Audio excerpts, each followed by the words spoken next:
For a moment in time, it appeared the Sussexes might actually be seeking out that quiet life they talk about so much.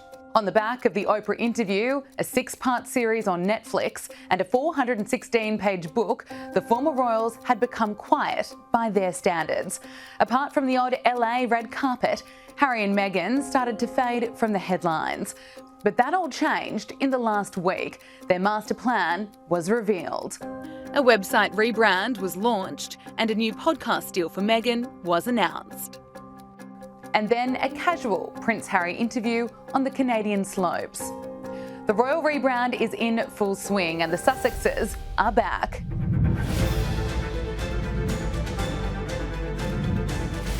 Sky News Digital Originals presents Royal Rebrand. Josh Rom, royal commentator, thank you for joining us. Let's start with Harry and Meghan. They're attempting to rebrand by launching a new website. What do you make of it? Yes, well, the thing is about their website is the fact that in pride of place is Meghan's royal crest that she was given at the time of her wedding to Prince Harry in 2018. And on that we see the blue of the shield representing the Pacific Ocean. We see the Californian poppy at the bottom, again representing California. We see the kind of yellow lines representing the sunshine of the state as well. This crest was given to her as a gift by the institution and by extension from Her late Majesty the Queen. So what this is also trying to do is they're trying to kind of, again, profit off links to the institution, kind of emphasizing that, yes, they are sort of linked to the royal family in some way. The website says the office of the Duke and Duchess of Sussex. It's a bit like a US president.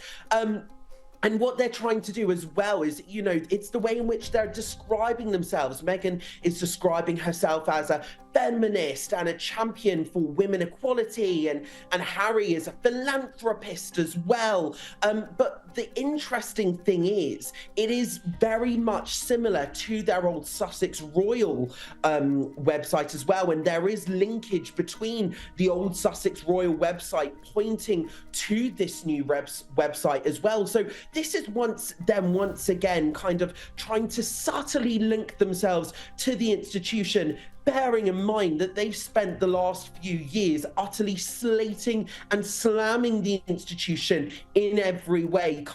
So it is this kind of half in, half out sort of linkage there, especially as we're hearing reports that Harry might want to come back and step up partially to help his father out, whilst he's sadly, of course, suffering from a cancer of some kind. And another rebrand, and an effort to sort of refresh their sort of notoriety or their fame or whatever their sort of agenda is here. What I thought was interesting is that there's a massive glossy photo of them on the website itself, and they've chosen very interesting sort of royal colours, a sort of ivory on the navy background, and there's 2 very lengthy biographies of both of them.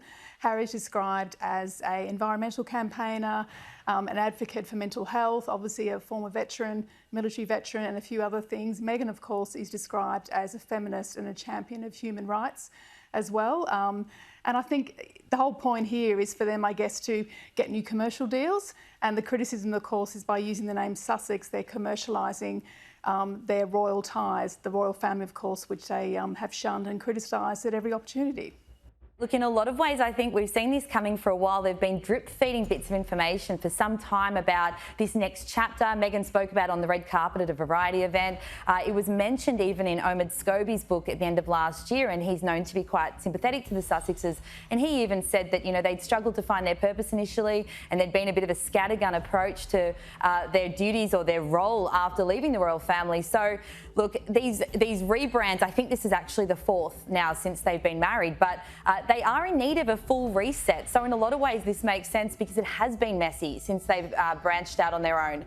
And it is also the case that they've been sort of drip feeding that idea that they're looking towards reconciliation, no longer looking in the rear view and looking towards, mending fences, but also just I suppose, reuniting in a way with the royal family. There's been bits and pieces of that out and about for the last few months. So I wonder if this is part of that. You know, it's looking a little bit more royal. It's leaning back into a bit more of their royal roots as opposed to Archwell, which seemed a little bit more disconnected, even just in its name. So, yeah, full reset, but something that there have been quite a few clues about recently.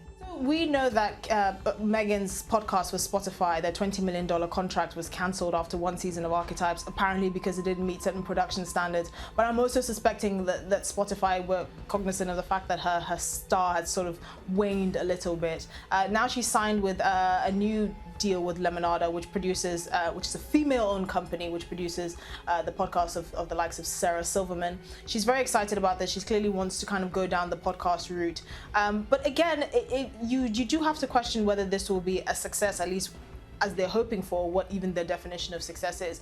Meghan's podcast didn't particularly get rave reviews, and it's quite strange because if you think about it, she's like the darling of Western feminism. But there were actually many critics that criticized her podcast and her attitude towards feminism, and said it was mainly centered on herself and her own experiences and how she felt good doing what she was doing, and it wasn't actually linked to the plight of women, certainly in the West, but not around the world either. So you have to wonder kind of what her angle is. I always suspected that, you know, her leaving the royal family was probably for the best because she now has the freedom to explore these sorts of things. But whether it'll be a success is different. I think it's actually quite telling that Spotify cancelled the whole deal with her. I mean, if you can't really sell yourself, which is effectively your only unique selling point, what really do you have to sell? I mean, they're moving into production and trying to create content, but you know, as anyone will tell you, Hollywood and the business of content creation is a brutal game. They're not going to have the same kid gloves that they had really in the royal family, where they have this machine of the firm that can massage their public image. Anything they put out will be scrutinized. Anything they do will be scrutinized, and they don't have that cushion of the royal family to fall back on. And I suspect it's going to be the same with this podcast.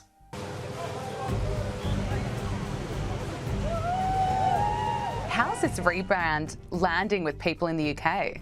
People see this rebrand for exactly what it is. They see, especially, you know, the Spotify executive words describing the Duke and Duchess of Sussex. The grifter word comes to mind with this, because this is them effectively kind of trying to keep in with this institution in some way, shape or form, because let's be honest, that's the only way in which they're going to retain relevancy.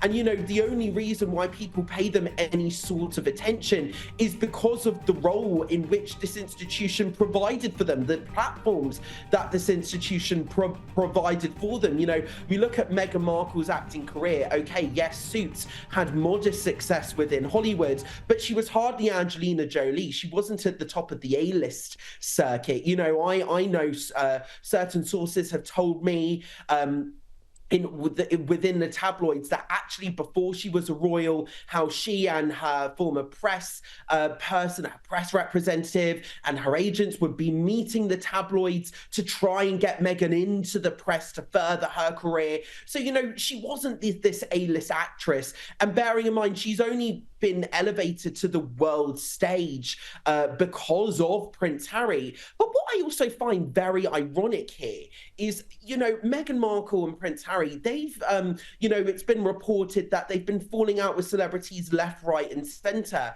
You know, I previously broke the story about how Meghan and Katy Perry were not getting on despite Prince Harry wanting a relationship with Orlando Bloom. You know, we've heard that Prince Harry and Meghan, they've fallen out with the Beckhams. We know that George Clooney and Amal are starting to distance themselves.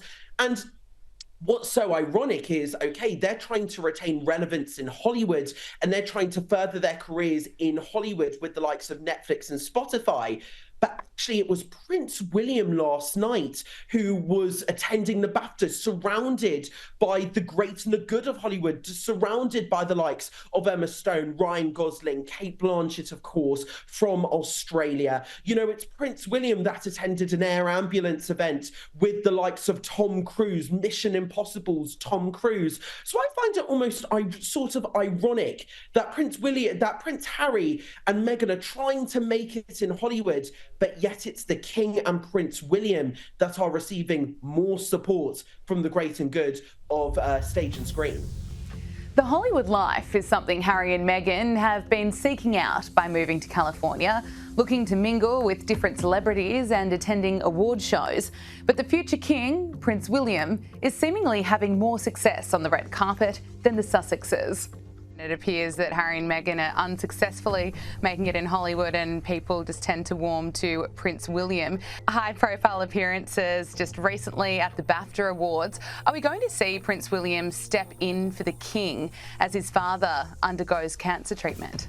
Well, we do know that Prince William is a councillor of state and is the most senior councillor of state as well. So there could be opportunities for him to potentially deputise for His Majesty the King in royal engagements if His Majesty the King is incapacitated and is unable to fulfil those engagements. We do know that he will be stepping up to take on the burden, especially, of course, as his wife, Princess Catherine, the Princess of Wales, is recovering from her abdominal surgery, and we're not expected to see her anytime soon, not until Easter at the earliest. But we know that actually Prince William's schedule is still largely up in the air. We know last night at the BAFTAs, it was almost a last-minute decision to attend the BAFTAs last night. He didn't make a speech like how he usually makes a speech at the event. We know the Princess of Wales loves the BAFTAs as well. And actually, in a very emotional moment, before the main ceremony started rolling, before the cameras started properly rolling, the CEO of BAFTA made a speech to all the attendees in the auditorium. And she wished His Majesty the King and the Princess of Wales well, and she wished them a speedy recovery. And Prince William almost looked subdued. He looked very emotional, almost, dare I say, a little bit teary-eyed during that moment. We know that he's also, we heard his remarks when asked if he'd saw all the films. He said that he hasn't seen as many as he'd like to, of course, because he's been attending to his family, looking after his children, looking after his wife, of course, worrying about his father, stepping up to those royal duties as well. So again, it's exactly what we discussed last time. This is a real test for Prince William. Prince William has a real load, he's got a lot on his plate at the moment. This is a real test for him, but the public are behind him. We are all wishing His Majesty the King and the Princess of Wales a real speedy recovery, and we're all behind Prince William. We want nothing more than him to succeed. There's been a series of health issues plaguing the monarchy of late, with Princess Kate still recovering from abdominal surgery and King Charles being treated for cancer. What is the latest on the King's health? Will he continue to work behind the scenes? So from what we're hearing, His Majesty the King is still attending the paperwork. He's still receiving his red boxes. Every time that he has been seen in a car going to and from Buckingham Palace, from Clarence House, or moving to Sandringham, spotted near Sandringham, he looks in relatively good health at the moment. We know, of course, that he's receiving outpatient treatment, not inpatient treatment. He hasn't been undergoing extensive or extended stays in hospital at the moment. So, from what we can gather, we're still seeing him work and fulfill his duty behind the scenes. And from what the government is saying, from what Rishi Sunak's saying, they're optimistic of a recovery. They're optimistic that His Majesty the King will be appearing in due course at some stage. In the wake of the King's diagnosis, Harry made a quick trip to the UK to meet with his father. How that meeting went has been rife with speculation. So the Queen's friend and journalist Petronella Wyatt apparently alleged that Prince Harry wanted a private audience with his father. Now, of course, he's perfectly entitled to that. He did fly all the way to the UK to see his father specifically, and I'm not surprised that he probably didn't want to waste any of his time having kind of cordial chit-chat with his stepmother, who he addresses in quite a scathing manner in his book Spare. I suspect the relationship isn't very good in that way either, so I'm not surprised that he didn't want to have her in the room. But it's one of those things. It was a private father-son moment. Again, I'm still surprised that he hasn't revealed any details of that. This is a man who has been tilled by Netflix cameras, who's clearly made a point of exposing his life in the most in my opinion, unappealing and vulgar manner. So I don't really know where this kind of tight-lipped nature is coming from. But I'm not surprised that the Prince Harry didn't want to speak to the Queen. He did have to fly back quite quickly. I think he only spent about 30 minutes speaking with his father. He had to fly back to Las Vegas for an NFL award ceremony. Again, something that I just thought, good Lord, to see a senior member of the royal family reduced to having to prostitute himself, these kinds of events is quite disgraceful, but you know, that's how he's making a living now. Photographers on the slopes with the royals is nothing new, something Harry learnt from his parents, Princess Diana and King Charles. It's treated as a moment for the press to get their photos before leaving the royals alone to enjoy their holiday, something the Sussexes did just last week, with Prince Harry giving an interview about the status of his relationship with his family. How did you get the news that the king was ill? I spoke to him. And what did you do next? I jumped on a plane and went to go and see him as soon as I could. How was that visit for you emotionally? Look, I love my family. An illness in the family can have a galvanizing or sort of reunifying effect for a family. Absolutely. Is that possible in this case? Yeah, I'm sure. I mean, you know, throughout all these families, I see it on a day-to-day basis. You know, the strength of the family unit coming together. Harry gave the interview to Will Reeve with Good Morning America to advertise the sort of 1 year coming up of the Invictus Games, which will be held next year. Now, obviously, we couldn't avoid the topic, or certainly he couldn't, about King Charles. He obviously flew over the moment he found out about King Charles's cancer diagnosis. And so Will did ask him, you know, what is going on. Thankfully, Harry didn't reveal anything about the King's condition. I'm pretty sure the palace and most of Britain were holding on with bated breath, hoping Harry doesn't revert to his usual blabbermouth antics and just reveal all like he did in Spare. Thankfully, he said, you know, obviously he's not at liberty to talk about that. And then he did say, Will asked him whether illnesses can bring families together and whether it's something that could happen in this case. And Harry said, yes, you know, that is certainly possible. Now, I don't know what grass Harry has been smoking to think that his scorched earth tactic with the release of his book Spare and the Netflix series and the Oprah interview somehow in any way, shape or form will still leave an avenue open for him to go back to the royal family in any significant measure. We know that, you know, William and Harry are still not on speaking terms. I suspect his stepmother is probably not very keen on him either, given the things he wrote about her in his book. So for him to say that, you know, it is possible that King Charles's illness will bring the family together, either he's extremely deluded or he's under the influence of some substance, because for most people, they don't think that's a possibility. And I mean, I spoke to my father about this actually, and you know, people say he's a traditional West African man, but he was like, if you did what Harry's done to me, I would probably disown you. And King Charles famously did tell William and Harry at Prince Philip's funeral to not make the last few years of his life a misery, and Harry still has. So I really don't understand kind of on what basis he thinks that he has a way of reconciling with his family. Obviously, King Charles is more amenable to reconciliation, but again, he's Harry's last living parent, and it's really hard to cut off your child, but it's certainly not hard to cut off a sibling, especially one that has repeatedly insulted your wife, your stepmother, and put your family into disrepute. So, you know, many people did raise their eyebrows when he said that, because they were just curious as to kind of what influence he's been under, what substance he's been taking to say such a thing. You could see throughout the course of that interview, and it was not a very long interview, it was only about 4 minutes, he did try and keep drawing it back to obviously the Invictus Games, which is why he was even in Canada in the first place. So he didn't try and give too much away on the family front. I mean, he did kind of say the generic, I love my family and all of that. But actually, I think he knows that anything he does say can and will be scrutinized quite critically. You know, for him to say, I love my family, again, his actions over the last few years might suggest otherwise. I think is something that he is cognizant of. And I think obviously the main priority is the fact that he didn't reveal King Charles's diagnosis, because I can tell you, when I saw the spread on the Daily Mail saying Harry is going to give an interview with Good Morning America about King Charles's condition, I just thought, Harry, I'm having breakfast. This is not the time to give the country a mini heart attack. But thankfully, he showed some decorum, which is not something that he's been known for recently. But at the end of the day, he did try and focus on the Invictus Games in that interview. He was actually quite slick in some ways. He didn't get suckered in too much into really revealing too much about the nature of his meeting with King Charles when he flew over to the UK or anything like that. But yeah, of course, anything that he does will raise eyebrows because he's kind of put himself into disrepute over the last few years.